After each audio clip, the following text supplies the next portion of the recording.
Hello dear students, RS academy बाना YouTube channel में आप सभी को हार्दिक स्वागत है। एक विद्यार्थी का कमेंट था प्रश्नोत्तर के लिए। तो दोस्तों, आज मैं इस वीडियो में JCERT हिस्ट्री क्लास 6 का अध्याय 1 कब, कहाँ और कैसे का प्रश्नोत्तर लेकर आया हूँ। तो दोस्तों, आप इस वीडियो को शुरू से अंत तक ज़रूर देखें।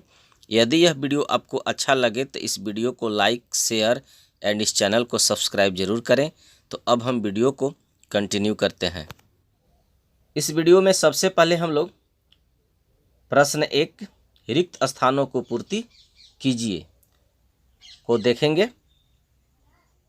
पहला का क है, बीते दिनों के मानवों की कहानी को खाली स्थान कहा जाता है।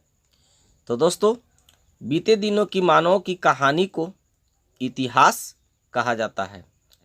तो इसका सही आंसर होगा इतिहास। इसी तरह ख है, भारत देश का एक अन्य नाम खाली स्थान भी है। तो भारत देश का एक अन्य नाम हिंदुस्तान है। इसी तरह से ग है, खाली स्थान भारत का सबसे पुराना धर्म ग्रंथ है। तो भारत का सबसे पुराना धर्म ग्रंथ वेद है। प्रश्न घ है, प्राचीन काल के अवशेषों के अध्ययन को खाली स्थान विज्ञान कहा जाता है। तो प्राचीन काल के अवशेषों के अध्ययन को पुरातत्व विज्ञान कहा जाता है, इसलिए इसका आंसर होगा पुरातत्व। नेक्स्ट है, खाली स्थान जनजाति को छोटा नागपुर की सबसे प्राचीन जनजाति माना जाता है। असुर जनजाति को छोटा नागपुर की सबसे प्राचीन जनजाति माना जाता है, इसलिए इसका सही आंसर होगा असुर। अब हम लोग प्रश्न संख्या 2 को देखेंगे। इसमें है कि निम्नलिखित प्रश्नों के उत्तर लिखिए। प्रश्न क है, इतिहास का ज्ञान क्यों जरूरी है। तो दोस्तों, जैसा कि आप जानते हैं, हम अपने वर्तमान का अध्ययन अतीत के ज्ञान के बिना नहीं कर सकते हैं। इतिहास का ज्ञान न केवल हमें वर्तमान की बेहतर समझ देती है, बल्कि भविष्य की ओर भी संकेत करता है। हमें इतिहास से ही मानव की आदिकालीन सभ्यता से अब तक की प्रगति एवं विकास की जानकारी मिलती है, इसलिए हमें इतिहास का ज्ञान आवश्यक है।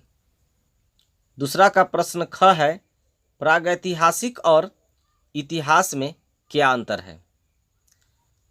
तो दोस्तों, जैसा कि आप लोग जानते हैं, लिखने की कला सीखने के पहले भी मानव लाखों वर्षों पहले तक इस धरती पर रह चुका था।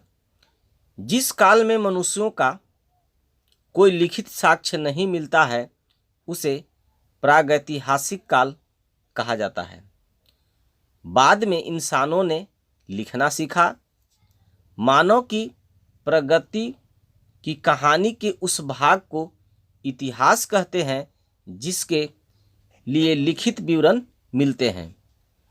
आदि ऐतिहासिक काल उसे कहते हैं जिसमें लिखित साक्ष्य मिले हैं, लेकिन उसे अभी तक पढ़ा नहीं जा सका है। प्रश्न ग है, पांडुलिपि से आप क्या समझते हैं। इसका उत्तर है, अतीत में पुस्तकों को हाथ से लिखा जाता था, जिसे हम पांडुलिपि के नाम से जानते हैं। पांडुलिपि को अंग्रेजी भाषा में मैन्युस्क्रिप्ट कहा जाता है, जो लैटिन शब्द मेनू से बना है और जिसका अर्थ हाथ है। प्रश्न घ है, पुरातात्विक स्रोत के अंतर्गत क्या क्या चीज़ें आती हैं। तो पुरातात्विक स्रोतों के अंतर्गत निम्नांकित चीज़ें आती हैं।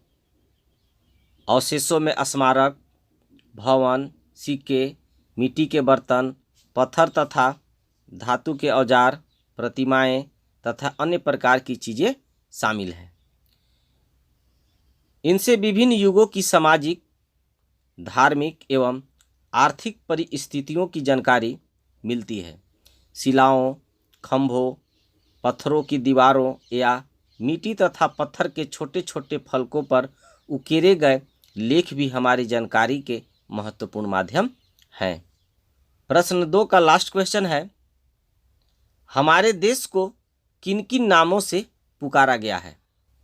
तो दोस्तों, अपने देश के लिए हम इंडिया तथा भारत जैसे नामों का प्रयोग करते हैं। इंडिया शब्द इंडस से निकला है, जिसे संस्कृत में सिंधु कहा गया है। ईरानियों और यूनानियों ने सिंधु को हिंदोस अथवा इंडोस और इस नदी के पूर्व में स्थित भूमि प्रदेश को इंडिया कहा। अरबों ने इस धरती को अल हिंद और तुर्कों ने हिंदुस्तान कहकर पुकारा। तो दोस्तों, आई होप आपको यह वीडियो पसंद आया होगा। Thanks for watching.